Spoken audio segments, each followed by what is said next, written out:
এক শীতল বৃষ্টি ভেজা রাতে ভাঙা বেঞ্চের নিচে একা বসেছিল ছোট্ট এক বিড়াল। নাম তার মাইলো। তার লোম ভিজে গেছে, পেট খালি, কিন্তু চোখে এখনও একটুখানি আশার আলো। একসময় সে ছিল কারো আদরের এক মেয়ে, লিনা। প্রতিদিন তাকে দুধ খাওয়াতো এবং তার নরম বিছানায় ঘুমাতে দিত। কিন্তু একদিন লিনার পরিবার চলে গেল দূরে। তারা মাইলোকে ভুলে রেখে গেল রাস্তায়। মাইলো দৌড়াতে লাগল তাদের গাড়ির পেছনে, যতক্ষণ না তার ছোট্ট পা দুটি ক্লান্ত হয়ে পড়ে।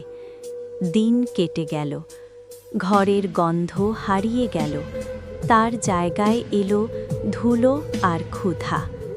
প্রতিদিন সন্ধ্যায় মাইলো দাঁড়িয়ে থাকত একই রাস্তার কোণে, ভাবত হয়তো লিনা ফিরে আসবে।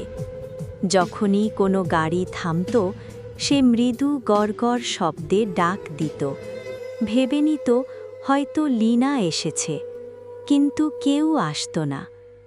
এক শীতের সকালে নরম সূর্যের আলো নিস্তব্ধ রাস্তায় পড়ল।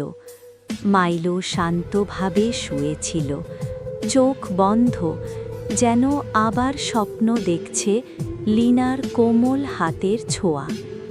রাস্তা নীরব হয়ে গেল, কেবল ঠান্ডা মাটিতে রয়ে গেল একটি মাত্র ছোট্ট থাবার ছাপ, সেই ভালোবাসার স্মৃতি যা আর কখনো ফিরে আসেনি।